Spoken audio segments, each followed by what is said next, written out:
Hi guys.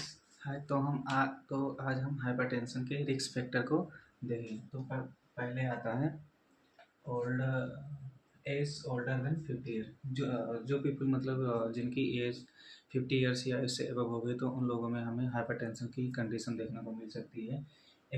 या smoking, अगर कोई पर्सन स्मोकिंग कर रहा है तो उन लोगों में हमको भी हाइपरटेंशन की कंडीशन देखने को मिल सकती है।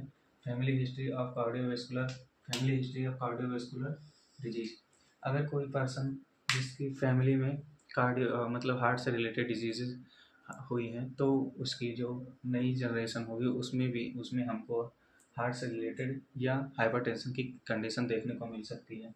फिजिकल इमोबिलिटी और एक्टिविटी, अगर कोई पर्सन फिजिकली इमूवेबल है मतलब दैट मीन्स वो फिजिकली एक्टिव नहीं है तो उन लोगों में हमको हाइपरटेंशन की कंडीशन देखने को मिल सकती है। Obesity obesity one BMI is more than 30 kg पर मीटर क्यूब, अगर कोई पर्सन जिसमें ओबिसिटी एक्सेसिव ओबिसिटी हो गई है तो उसमें हाइपरटेंशन की कंडीशन हमको देखने को मिल सकती है। बेसिकली ओबिसिटी का जो रेंज होता है जो हम BMI बॉडी मास इंडेक्स से देखते हैं, जिसमें वेट अपान वेट इन केजी और हाइट इन सेंटीमीटर के हिसाब से निकालते हैं। BMI जो होता है हम लोगों का नॉर्मल BMI जो होता है 18 से 25 होता है।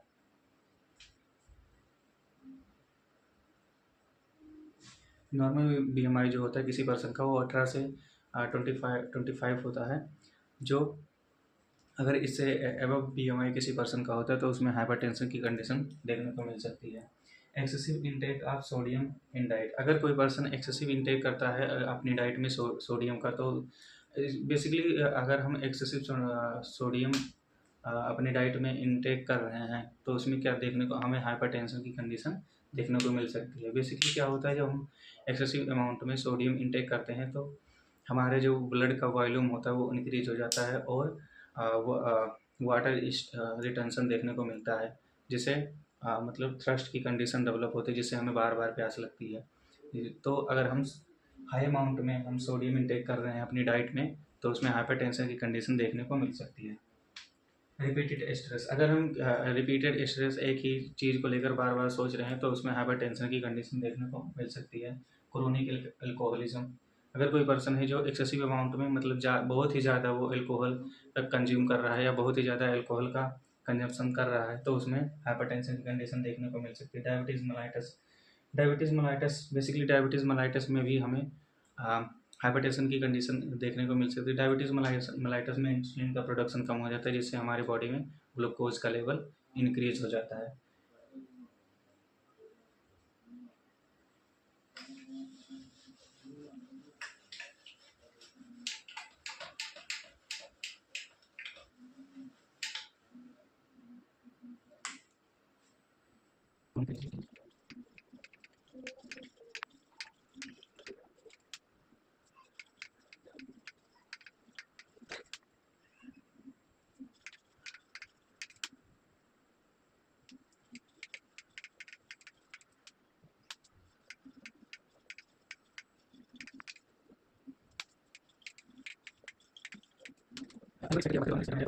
जिनको किडनी से रिलेटेड कोई भी डिजीज़ है तो उसमें हाइपरटेंशन की कंडीशन देखने को मिल सकती है।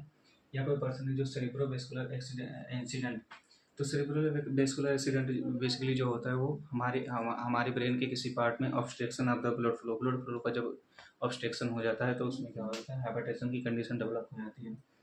Elevation of serum lipid level, अगर एलिवेशन अगर serum of lipid level LDL हो गया या DLDL हो गया, लो डेंसिटी लिपोप्रोटीन या हाई डेंसिटी लिपोप्रोटीन, इनका अमाउंट हमारे ब्लड में जब बढ़ जाता है तो उसमें हमको हाइपरटेंशन की कंडीशन देखने को मिल सकती है। Heart disease, any type of heart disease जैसे एरिथ्रोस्क्लेरोसिस या डिफिब्रिलेशन ऑफ द वेंट्रिकल्स हो गया या आर्टरी हो गया, वेंट्रिकल्स हो गया या extension of the pulmonary extension हो गया, तो इन सब कंडीशन में हार्ट डिजीज में हमको हाइपरटेंशन की कंडीशन देखने को मिल सकती है।